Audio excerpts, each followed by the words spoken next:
hi friend आज ना आमर घरे बनाऊे गुड़ आरसा तार लगे ये ना चूना कुटा हो नड़िया कोरी इलायची लवंग भी ये छेचिकी रखी चूनाटा मैंने ना ओदा चाउल के तार पाउडर बनाई आने चूल्हे बसाई गुड़टा पाग होगा बहुत टाइम लगे आउ पिठा पना करब तो ना बहुत टाइम ठिया उठी उठी कले ना बेसी सारा कले तो भल भी नहीं लगे तो से लगे बोल कि चूल्हे कर गुड़ मोर हो ना पूरा पिठा करवा लगे रेडी जेनता कि मोर गुड़ पागटा तो ये ना नहीं मुझे इलायची लवंगर छेचा के पकईदेमी तापर कोरिकी नहीं सब नड़िया के पकईदेमी गोटे नड़िया नहीं अल्प टे पिठा करुचे तो से गोटे एका नड़िया हो तो इलायची लवंग कि ना 2 पकेट यहाँ मुझे छेचिकी पकई देती जो पकेट आसे मीडियम साइज्र आ गुड़े भल भाव मिक्स करदेवी इलायची लवंग टी पकल तार मिठार स्मेलटा बहुत बढ़िया आसे आगे ना मुझे नड़िया गोटे नड़िया के पूरा कोरिकी नहीं सरू सरू कर कोरी देछे आ पीस पीस काटले भी भल रही बाकी ना काटले टी पिठाटा मोटा रखले का भल रुहे तो से बोलिकिना मुझे कोरिकी नहीं जाइए कोरिकी ना पिठा आपण मैंने जेनता चाहिए ना सेंता बनाले चलसी बाकी ना जदि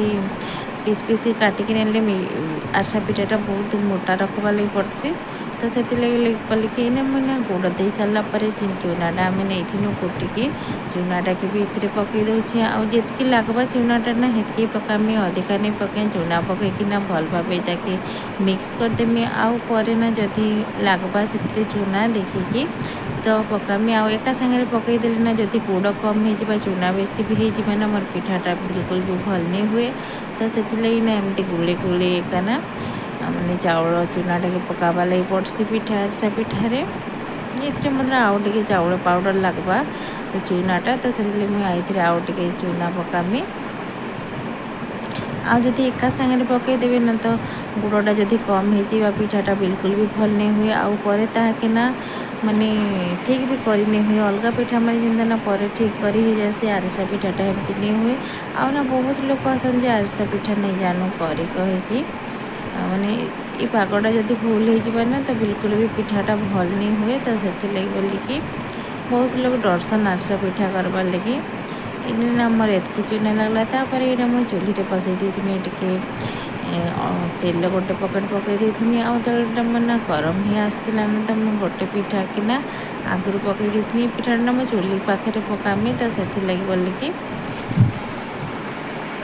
आने देखते तेल मोर भल भाव गरम होता ना मुझे गोटे गोटे लेखान पिठा ना ये मैंने छाणबारे लगे आमता करके पिठाटा छाणमा देख पिठाटा की जब नहीं लौटा भी ना गोटे साइड बहुत जल्दी फुटज गुड़ पिठाटा ना कलर बहुत जल्दी चेंज हो आसी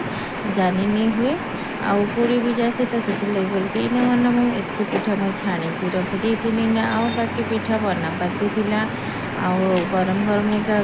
आरसा पिठाटा बना हुए ना तो गरम भी लगुला तो से अल्प टे बाहर के काढ़ी देती ठंडा हेले बनामी कहीकि